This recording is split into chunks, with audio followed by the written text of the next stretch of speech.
Time ஆக்சுவலாக evening 7:27. இன்றைக்கி மணிக்கு ஒரு 9:30 அந்த மாதிரி டியூட்டி முடிச்சுட்டு வந்துட்டு மதியம் படிக்கலான்னு பிளான் போட்டு வச்சுருந்தேன். பட்டு வழக்கம் போல் ஃபோனை ஸ்க்ரோல் பண்ண ஆரம்பித்தேன், அப்படியே போயிடுச்சு. ஃபோன் யூசேஜே இன்னும் குறைச்சிருவேன்னு நினைக்கிறேன். அப்புறம் நேற்று சின்னதாக எம்ஆர்பி ரிலேட்டடாக கொஞ்சம் சொன்னேன். அது மறுபடியும் என்னென்னா எம்ஆர்பி ரிலேட்டடாக சொல்கிற வீடியோ தான் கொஞ்சம் நல்லா போகுது போல். பட் எனக்கு கவலை இல்லை. ஆனால் நேற்று அந்த வீடியோவில் ஒரே ஒரு கமெண்ட் மட்டும் வந்துச்சு. அது ஜூனியர் யாரோ ஒருத்தர் தப்பாக அது புரிஞ்சுட்டுருக்காங்க என்னன்னு தெரியல. ஆக்சுவலாக என்னென்னா எம்ஆர்பியில் சர்வீஸ் நீங்கள் கோட்டால் நீங்கள் பிஜி எடுத்தால் 5 இயர் தான் பாண்டு, 5 இயர் பாண்டு ஒன்லேன்னு அவர் வேறு ஷார்ட்டாக சொல்லியிருந்தார். அது நிறைய பேர் வந்து அதை லைனை ஃபுல்லாக படிக்காமல் ஏதாவது தப்பாக புரிஞ்சுட்டாங்களா என்னன்னு தெரில. முதல்ல கவர்மெண்ட்டே நமக்கு பாண்டு கொடுக்குது, லைஃப் டைம் பாண்டு அப்படின்றத முதல்ல புரிஞ்சுக்கோங்க. இன்றைக்கி டேட்டுக்கு ஒரு ப்ரைவேட் மெடிக்கல் காலேஜ் வேணாம், மெடிக்கல் காலேஜ் பேர் சொன்னாலும் உடனே மெடிக்கல் காலேஜ் பேர் தப்பாக சொல்லிட்டான் அப்படின்ற மாதிரி ஏதாவது இது வந்துடும். ரேண்டமாக ஒரு ப்ரைவேட் மெடிக்கல் காலேஜ் எடுத்துக்கோங்க. அதை ஒரு ரேண்டமாக ஒரு கிளினிக்கல் சீட் எடுத்துக்கோங்க. மேபி ஆஃப்தால் இஎன்டி அந்த மாதிரி எடுத்துக்கோங்க. அரௌண்ட் 1 crore அஃபிஷியலாகவே ஃபீஸ் வாங்குறாங்க.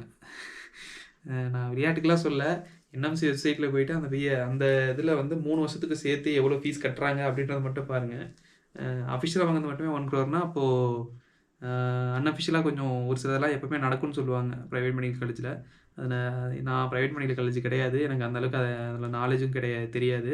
பட் சொல்கிறேன், இப்போது ஒரு ரொம்ப பேசிக்கான ஒரு கிளினிக்கல் சீட், ஒரு இஎன்டி ஆஃப்தால் அப்படின்னு நீங்கள் எடுத்தாவே ஒரு ப்ரைவேட் மெடிக்கல் காலேஜ் ஈஸியாக ஒரு 1 crore வரைக்கும் கொட்டேஷன் கொடுக்க முடியும்னா, நான் ரொம்ப ஒரு மாதிரி என்ன சொல்கிறது, ரொம்ப தூக்கியும் சொல்ல, ரொம்ப இறக்கியும் சொல்ல, ஒரு ஆவரேஜ் ப்ரைஸ் சொல்கிறேன். பட்டு நல்ல சீட்ஸ்லாம் போனீங்கன்னா, இன்ஃபேக்ட் 6 இயர் சூப்பர் ஸ்பெஷாலிட்டி கோர்ஸ்லாம் இருக்குது, அதுக்கெலாம் போனீங்கன்னா வச்சு கறக்குறாங்க அப்படின்னாங்க. எக்ஸாக்ட் நம்பர் நமக்கு தெரியல, ஸோ அதை பற்றி நம்ம கமெண்ட் பண்ண வேணாம். சொல்கிறேன், ஸோ இப்போ ஒரு ரேண்டமான ஒரு ப்ரைவேட் மெடிக்கல் காலேஜில் அந்தளவுக்கு கிளினிக்கல் எக்ஸ்போஷர் இருக்கான்னு கூட தெரியாத ஒரு காலேஜில் ஒரு கிளினிக்கல் சீட்டு வந்து ஒரு 1 crore கொட்டேஷன் கொடுத்து அஃபிஷியலாகவே வாங்க முடியும் அப்படிங்கிற நிலமையில் கவர்மெண்ட் என்ன பண்ணுதுன்னா, சர்வீஸில் இருக்கவங்களுக்கு கவர்மெண்ட்டோட பவரை யூஸ் பண்ணி சர்வீஸ் சீட்டு கொடுக்குது. அது ஒரு ஸ்பெக்ட்ரம், இன்ஃபேக்ட் நான் கிளினிக்கல்லேருந்து கிளினிக்கல் வரைக்கும் எல்லாத்தையுமே கொடுக்குது.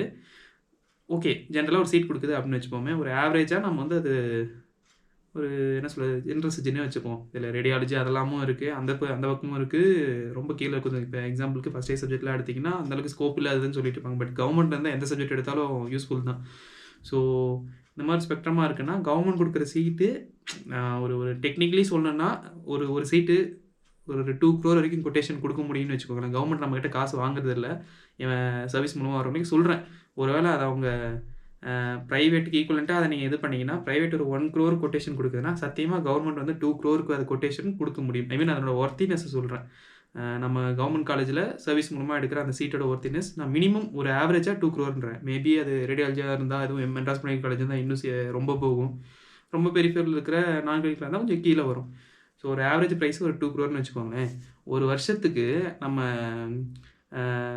Service quota, I mean TN service quota and Tamil Nadu கோட்டாவில் இன்சென்டிவ் மார்க் வாங்கிட்டு போகிறேன். மொத்தத்தையும் நீங்கள் ஒரு கேட்டகரி ஆவரேஜ் பண்ணிங்கன்னா அரௌண்ட் ஒரு 600லேருந்து ஒரு 700 டாக்டர்ஸ் வந்து இந்த மாதிரி கவர்மெண்ட் இதை யூஸ் பண்ணி உள்ளே போகிறாங்க. அப்போது இது ஓகே, இது நீ ஒரு என்ன சொல்கிறது, கணக்கு தாண்டா போடுற, உண்மையிலேயே அவ்வளோ செலவு பண்ணுறாங்கன்னா உண்மையிலேயே அவ்வளோ செலவு வருதுன்னு எனக்கு தெரியாது. பட் அதனை ஒர்த்தி நான் சொல்கிறேன். ஒரு வருஷத்துக்கு 600லேருந்து 700 பிஜி சீட்ஸ்னா அரௌண்ட் ஒரு 1200. நான் அந்த 2 பெர் சீட்டுக்கு ஒரு 2 crore அப்படின்ற கணக்கு போட்டிங்கன்னா சொல்கிறேன். ஒரு 1200லேருந்து 1400 crore ஒர்த்தி இருக்கிற ஒரு பொருளை, ஐ மீன் ஒரு இதுவை வந்து சர்வீஸில் இருக்கவங்க கவர்மெண்ட் கொடுக்குது. இது சும்மா கொடுக்குமா? இதுதான் புரிஞ்சிக்க மாட்டேங்க நிறைய பேர். எல்லாருமே எனக்கு முன்னே வந்ததுலேயே நான் சொல்கிறேன், அப்போ நம்ம 2 வருஷத்தில் போயிடலாமா? இப்படி போனால் நமக்கு பாண்டு இல்லாமல் போயிடுமா? அப்படி போனால் நமக்கு பாண்டு இல்லாமல் போயிடுமா? நான் எப்படி பாண்டு இல்லாமல் சர்வீஸை கண்டினியூ பண்ணுறது? இந்த மாதிரி தான் நிறைய பேர் கேள்வி கேட்குறாங்க. புரிஞ்சுக்கோங்க, கவர்மெண்ட் நம்ம மேலே வந்து, ஐ மீன் சர்வீஸ் மேலே இருக்கவங்களுக்கு வந்து ஒரு பயங்கரமான ஒரு என்ன இன்வெஸ்ட்மெண்ட் கொடுக்குது. ஏன் கொடுக்குதுன்னா, உன்னைய பிடிச்சி திரும்ப முடிச்சுட்டு வந்ததுக்கப்புறம் யூஸ் பண்ணுறதுக்கு தான். இப்போ எக்ஸாம்பிளுக்கு இன்றைக்கி டேட்டுக்கு ஒரு நியூரோ சர்ஜரி பண்ணுறீங்கன்னு வச்சுப்போமே, டாக்டர் ஃபீஸ் மட்டும் நான் ஓப்பனாக சொல்கிறேன், அது மேபி ரொம்ப மைனராக இருந்து மேபி என்ன சொல்ல இடிஹெச் எவாக்குவேஷன் அதெல்லாம் அந்த மாதிரி இது ரோல் போகிறது அதெல்லாம் இருந்துச்சுன்னா கொஞ்சம் அதுக்கு கம்மியாக வரும். பட் ஒரு ஒரு பேசிக்கான ஒரு நியூரோ சர்ஜிக்கல் ப்ரொசீஜர் பண்ணுறதுனாவே ரொம்ப ரொம்ப ரொம்ப ரொம்ப மினிமமாக இருக்குது. 50,000னாலும் கொட்டேஷன். ஐ மீன் டாக்டர் ஃபீஸ் மட்டும் நான் சொல்கிறேன். கன்சியூமபிள்ஸு, அனசிஸ்ட்டு, ஃபிட்னஸ் அது இதுன்னு என்னென்னவோ இருக்கும். அதெல்லாம் நான் பேசல. ஒரு நியூரோ சர்ஜினோட டாக்டர் ஃபீஸ் மட்டுமே மினிமம் ஒரு 50,000 இருக்குன்னு வச்சுக்கோங்களேன். இப்போது அந்த மாதிரி அந்த நியூரோ சர்ஜன் ஒரு வருஷத்துக்கு ஒரு மாதத்துக்கு ஒரு 10 பண்ணாங்கன்னா 5 lakhs வந்துடும். ஆனால் கவர்மெண்ட்டில் இருந்தாங்கன்னா அந்த நியூரோ சர்ஜன் வந்து ஒரு என்ன சொல்கிறது, டியூட்டியில் இருக்காங்க. அவங்க டியூட்டியில் இருக்கும்போது எத்தனை கேஸ் வருதோ அத்தனை கேஸ் அவங்க பண்ணி தான் ஆகணும். மேபி ஒரே நாளில் ஒரு சில டைமில் 3 கேஸ்லாம் பண்ணுற மாதிரிலாம் வரும். பண்ணியிருக்காங்க. மெட்ராஸ் மெடிக்கல் காலேஜில் எப்போவுமே எமர்ஜென்சி ஓட்டிலையும் நியூரோ சர்ஜரி ஓடிட்டே தான் இருக்கும். அவங்க எலக்டிவ் ஓட்டி மார்னிங் ஐ மீன் டியூட்டி டைமிங்கில் மட்டும் நியூரோ சர்ஜரி ஓடிட்டே தான் இருக்கும்.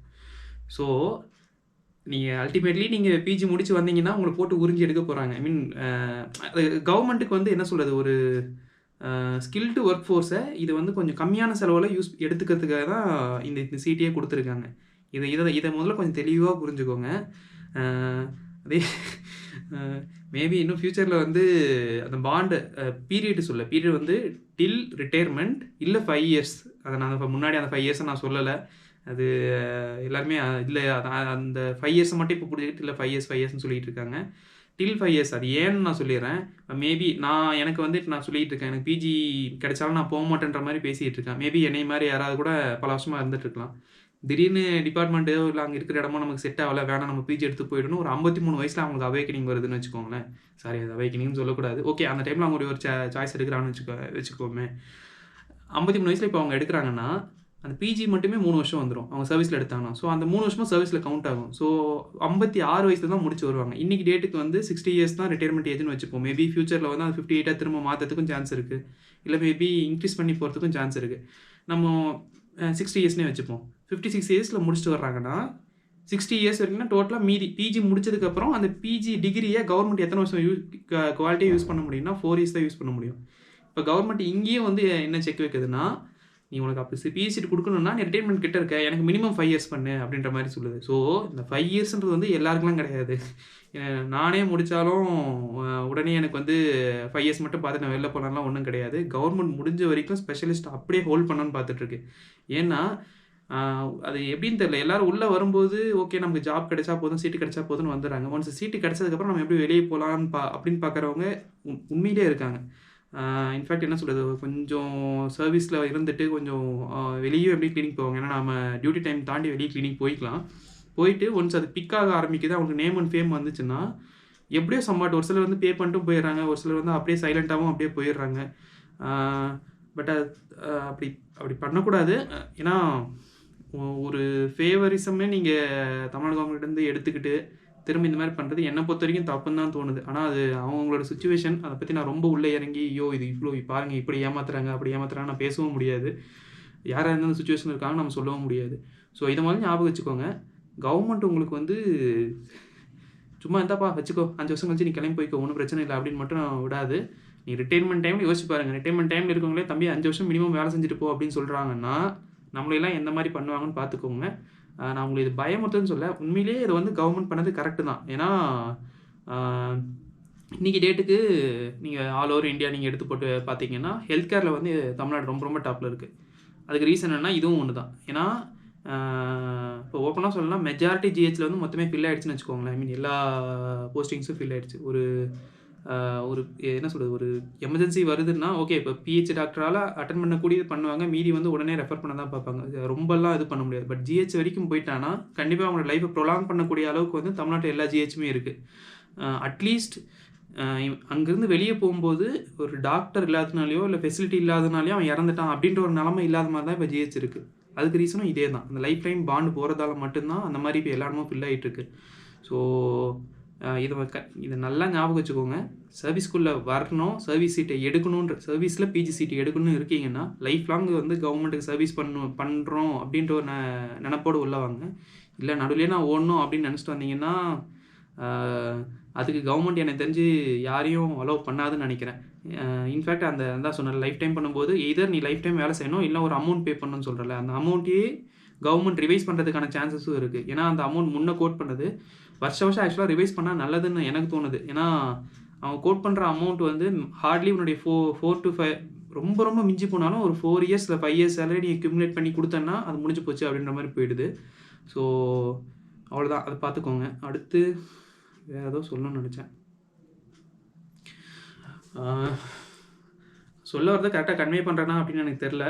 பட் இதுதான், ஒருவேளை நான் சொன்னது ஏதாவது தப்பாக இருக்கேன். ஏன்னா நானே முதல்ல அந்த மாதிரி போடும்போது ஒருவேளை இந்த வருஷம் ஏதாவது மாற்றிட்டாங்களோ அப்படின்ற மாதிரி நான் நினச்சேன். பட் அதை இன்னும் கொஞ்சம் நான் தேடி பார்க்கும்போது தான் இல்லை, ரிட்டையர்மெண்ட் கிட்ட இருக்கவங்களுக்கு தான் அந்த மினிமம் 5 இயர்ஸு, நமக்கெல்லாம் இல்லை அப்படின்றது எனக்கு புரிஞ்சு. மேபி வேறு ஏதாவது புதுசாக கூட சொல்லியிருக்கலாம். அது எனக்கு நான் அது எனக்கு தெரியாமல் கூட இருந்திருக்கலாம். அப்படி ஏதாவது இருந்துச்சுன்னா அஃபிஷியல் நோட்டிஃபிகேஷன் இல்லை அஃபிஷியல் பாண்டு பேப்பர் ஏதாவது சைன் பண்ணது இருந்துச்சுன்னா அதை வேணால் எனக்கு அனுப்பிவிடுங்க. மேபி இல்லை நான் சொன்னது தப்புன்னா தப்புன்னு கூட நான் சொல்லிக்கிறேன். பட் எனக்கு தெரிஞ்சு இது வரைக்கும் அந்த மினிமம் 5 இயர்ஸ்ன்றது வந்து ரிட்டையர்மெண்ட் ஏஜ் கிட்ட இருக்கவங்களுக்கு. நீ ரிட்டையர்மெண்ட் ஏஜில் கிட்ட போய் நீ பிஜி எடுக்கிறேன்னா அந்த குவாலிட்டி இயர்ஸ் வந்து எனக்கு மினிமம் நான் 5 இயர்ஸ் உன்னை யூஸ் பண்ணணும், உனக்கு நான் இவ்வளோ இன்வெஸ்ட்மெண்ட் மேலே போட்டிருக்கேன், அது திரும்ப நான் எடுக்கணும் தான் கவர்மெண்ட் பார்க்கும். இது உண்மையிலே ஒரு என்ன சொல்கிறது, கவர்மெண்ட்டோட பிளான் வந்து ஒரு நல்ல பிளான் தான். இது நான் தப்புன்னெலாம் சொல்ல மாட்டேன். அது கொஞ்சம் பார்த்துக்கோங்க. அடுத்து கொஞ்சம் ஸ்லோவாக தான் போயிட்டுருக்கு. இதில் வேறு அடுத்த வாரம் வர திங்கள் செவ்வாய் புதன் வந்து எனக்கு HMD health manpower development institute சேலமில் வந்து இம்யூனைசேஷன் ட்ரைனிங் போட்டிருக்காங்க. ஸோ அந்த 3 நாளைக்கு நான் இங்கே இருக்க மாட்டேன். ஸோ அந்த 3 நாளைக்கு நான் இங்கே இருக்க மாட்டேன். ப்ளஸ் அதுக்கு முன்னாடியே அது இங்கேருந்து நான் இருக்கிற இடத்துல ஒரு 200 and something கிலோமீட்டர் வருது, அரௌண்ட் 220ன்னு வச்சுப்போமே. அப்போ நான் முன்னாடி நாளே கிளம்பி போயிடுவேன். அதே மாதிரி அங்கே ட்ரைனிங் முடிச்சுட்டு மறுநாள் தான் கிளம்பி இங்கே வருவேன். ஸோ மேபி 5 days கூட வராமல் இருக்கும். சண்டேலேருந்தே மேபி வீடியோ வராமல் கூட இருக்கலாம். புக்கு எடுத்துகிட்டு போனான்னா சப்ஜெக்ட் புக் மோஸ்ட்லி எடுத்துகிட்டு போக மாட்டேன். நான் இப்போ தான் இந்த புக்ஸ்லாம் நிறைய வச்சுருக்கேனே, அந்த புக்ஸில் எதாவது எடுத்துகிட்டு போவேன். இந்த புக்கு முடிச்சிட்டேன், நல்லா தான் இருக்குது. ரொம்ப ரொம்ப சிம்பிளான கதை. பட்டு படிச்சிங்கன்னா ஒரு சிலர் கனெக்ட் ஆகும், ஒரு சிலர் கனெக்ட் ஆகாமல் இருக்கும். வேணும்னா ஆன்லைன்லேயே ஏதாவது ஃப்ரீயாக பிடிஎஃப் அந்த மாதிரி இருக்கும், அதை படிச்சுக்கோங்க. தனியாலாம் புக்கு உங்களுக்கு வாங்கணும் அவசியம் இல்லை. எனக்கு வந்து ஃபிசிக்கலாக கையில் புக் இருந்தால் பிடிக்கும், அதனால தான் இந்த மாதிரி வாங்கினேன். இப்போது இந்த புக்கு ஆரம்பிச்சிருக்கேன். ஒரு 10 பேஜ் தான் படித்தேன், பட் நல்லா இருக்குது. ரொம்பலாம் இதை பற்றிலாம் பெருசாக பேச போகிறதில்ல. இதனால் யாருக்கும் யூஸும் இல்லை. எனக்கு புக்கு படிக்கிறது பிடிக்கும், நான் ஒரு ஹாபியாக வச்சுருக்கேன், அதனால தான் அதை படிச்சுட்ருக்கேன். ஏன்னா இதை மட்டும் முடிச்சுன்னு சொல்கிறேன், சப்ஜெக்ட் புக்கு முடிச்சுன்னு பெருசாக வீடியோ வர மாட்டேங்குது அப்படின்னா தெரியல எனக்கு என்ன பண்ணுறதுன்னு. சீக்கிரம் முடிச்சிடுவேன்னு நினைக்கிறேன். பட் நீட்டுக்கு முன்னாடி நல்லா பண்ணிவிடுவேன். நீட்லேயும் நல்ல ரேங்க் எடுத்துருவேன், டவுட் இல்லை. Maybe either with service Marco without service Marco கண்டிப்பாக ஒரு வித்தவுட் சர்வீஸ் மார்க் ஆட் பண்ணாமல் கூட எனக்கு ஒரு நல்ல காலேஜில் நல்ல கிளினிக்கல் சீட்டு கிடைக்கிற அளவுக்கு போயிடணும். சர்வீஸ் மார்க்கெலாம் ஆட் பண்ணால் டாப்பில் வரணுன்ற மாதிரி இருக்கேன். அஃப்கோர்ஸ் நான் வெளியே டியூட்டிலாம் பார்க்கல, வெறும் பிஹெச்டி டியூட்டி பார்த்துட்டு திரும்ப வந்து உட்காந்து படிச்சுட்ருக்கேன். இதில் எக்ஸாம் கிட்ட வந்து அம்மாவையும் கூப்பிட்டு வந்துடும். ஸோ இன்னும் எனக்கு டைம் நிறைய இருக்கும். சாப்பிட்றது, பாத்திரம் கழுவுறது, வீடு க்ளீன் பண்ணுறது, அந்த வேலைலாம் எனக்கு குறைஞ்சிரும். அதுக்கேற்ற மாதிரி பார்க்கணும். இன்றைக்கி ஃபுல்லாக வச்சுட்டேன். 9:30 இப்போ ஆல்மோஸ்ட் இப்போ 7:30 அரௌண்டு எவ்வளோ மணி நேரம் வருது, 10 மணி நேரம் வருதுன்னு நினைக்கிறேன். 9 to 7, ஆமாம் 10 மணி நேரம் வரும். 10 மணி நேரமாக வந்துருச்சு, சுத்தமாக எதுவும் படிக்கல. என்னை மாதிரி யாரும் இருந்துடாதீங்க, படிங்க. ஓகே போதும்னு நினைக்கிறேன். இன்றைக்கி இந்த ஒரு வீடியோ தான் வரும்னு நினைக்கிறேன். இல்லை மேபி இன்னும் கொஞ்சம் இதுவாச்சுன்னா முன்னாடி வரலாம். இனிமேல் டெய்லி மார்னிங்கில் வந்து ஒரு 5 o'clock கண்டிப்பாக உட்காந்துன்னு இருக்கேன். அது ஒன்று பண்ணணும். அதே மாதிரி கண்டிப்பாக ஒரு என்ன சொல்கிறது, கஷ்ட முடியல் கண்டிப்பாக ஒன்று போடணும் ப்ரீவியஸ் இயர் டாபிக்ஸில். ஓகே, ஸோ நான் சொன்னது புரிஞ்சிருக்குன்னு நினைக்கிறேன். ஒருவேளை எம்ஆர்பிக்காக வெயிட் பண்ணுறீங்கன்னா கொஞ்சம் தெளிவாக இருந்துக்கோங்க. எம்ஆர்பி எடுக்கிறதுனாலும் தெளிவாக இருந்துக்கோங்க. எம்ஆர்பி எடுத்து சர்வீஸ் கோட்டால் தான் பிஜி எடுக்க போகிறேன் அப்படின்னு இருந்தீங்கன்னா லைஃப் டைம் கவர்மெண்ட்டை சர்வீஸ் பண்ணுறதுக்கு ரெடியாக இருந்துக்கோங்க. அவ்வளோதான், ஷார்ட்கட்லாம் அதுவும் கிடையாது. பிஜி மட்டும் எடுத்துகிட்டு நான் வெளியே போயிடலாம் அப்படிலாம் பிளான் பண்ணாதீங்க. அதுக்கு இப்போதைக்கு சான்ஸ் இல்லைன்னு நினைக்கிறேன். வேறு ஏதோ சொல்லணும்னு நினச்சேன், என்னென்ன மறந்து போச்சு. ஆக்சுவலாக இப்போது எங்களுடைய சர்வீஸ் குரூப்பில் வந்து E5 செக்ஷன் டிபிஹெச்லேருந்து யார் எந்தெந்த பொசிஷனில் உட்காந்துட்ருக்கீங்கன்னு சொல்லிட்டு ஒரு லிஸ்ட் எடுத்துகிட்டு இருக்காங்க. இது எதுக்காக எடுக்கிறாங்கன்னு எனக்கு தெரியல. யூஸ்வலாக இது எப்போ எடுப்பாங்கன்னா எங்கெங்கெல்லாம் என்னென்ன வேக்கன்சி இருக்குன்னு தெரிஞ்சதுக்காக தான் எடுப்பாங்க. பட் அதுவுமே கூட எங்ககிட்ட கேட்டு வாங்க வேண்டிய அவசியம்லாம் கிடையாது. ஏன்னா அந்தந்த டிஹெச்ஓ ஆஃபீஸ்லேயே வந்து எது ஃபில் ஆகிருக்கு, எது ஃபில் ஆகாமல் இருக்குன்றது தெரியும். மேபி எங்களுக்கு ட்ரான்ஸ்ஃபர் கவுன்சிலிங் வைக்கிறாங்கன்னா வச்சதுக்கப்புறம் இருக்கிற வேக்கன்சிஸ் வேணால் உங்களுக்கு வர்றதுக்கான வாய்ப்புகள் இருக்குது. பட் ஆனால் இது வரைக்கும் எக்ஸாம் டேட் சொல்லலை. ஸோ அதனால் எம்ஆர்பி மறுபடியும் சொல்கிறேன், எம்ஆர்பி டேட் சொல்லி எல்லாம் முடிகிற வரைக்கும் நீங்கள் நம்பவே முடியாது. கையில் நீங்கள் இப்போ பிளேஸ்மெண்ட் ஆர்டர் வாங்கும்போது தான் ஓகே நமக்கு எம்ஆர்பி கிடச்சிச்சுன்னு நீங்கள் நம்ப முடியும். அது வரைக்கும் எம்ஆர்பி யாருக்குமே என்ன சொல்ல ஷூர் ஷார்ட்டாக கிடைச்சிடும் அப்படின்னு சொல்ல முடியாது. இப்போ மேபி இது கேட்குறது வந்து மேபி ட்ரான்ஸ்ஃபருக்காக இருக்கலாம். அப்படி ஒருவேளை ட்ரான்ஸ்ஃபருக்காக இருந்துச்சுன்னா எங்களுக்கெல்லாம் ட்ரான்ஸ்ஃபர் முடிச்சதுக்கப்புறம் ஒரு பெண்டிங் வேக்கன்சி ஓப்பன் பண்ணி காட்டலாம். சான்ஸு தான், ப்ராபபிலிட்டி தான் இது. பட்டு இது 100%லாம் கிடையாது. போதும்னு நினைக்கிறேன். இதுக்கு போகும்போது மட்டும் ஹெச்எம்டி சேலம் ட்ரைனிங்க்கு போகும்போது மட்டும் ஒரு 2 புக் மட்டும் எடுத்துகிட்டு போகலான்னு இருக்கேன். இப்போதைக்கு என் கூட பக்கத்து பிளாக்லேருந்து 2 எம்ஓஸ் வர்ற மாதிரி பேசிகிட்டு இருக்காங்க. ஆக்சுவலாக என் பிளாக்லேருந்து தான் 3 பேர் போகிற மாதிரி இருந்துச்சு. பட்டு அவங்களுக்கு ஒவ்வொரு ரீசன் வந்ததுனால திடீர்னு கடைசியில் மாற்ற வேண்டியதாக போயிடுச்சு. ஸோ பக்கத்து பிளாக்லேருந்து 2 பேர் வர்றாங்க. அங்கெல்லாம் வீடியோலாம் எடுத்து போட்டுட்ருக்க மாட்டேன். சரி, ஓகே, பார்ப்போம்.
இருக்கா எடுத்துக்கோங்க. போட்டு பாருங்க.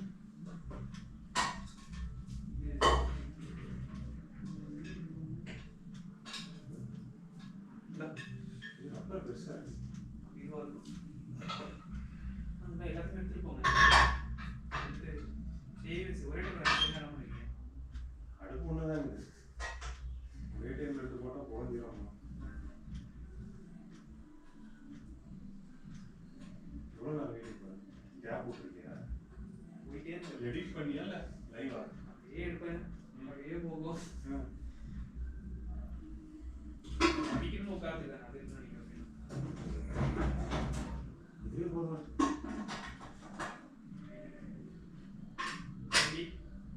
கழிப்புங்க. ரைஸ் பேச இங்கே வச்சிடவா? வச்சுதான் வச்சுக்கோங்க.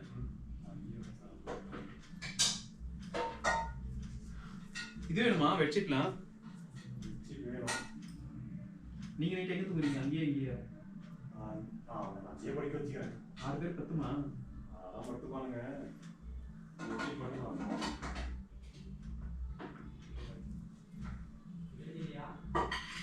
இங்கோ வாடா. எதுக்கு? கொஞ்சமா போட்டேன். சரி ஓகே பாருங்க. அரிசி எடுத்துட்டு வாங்க.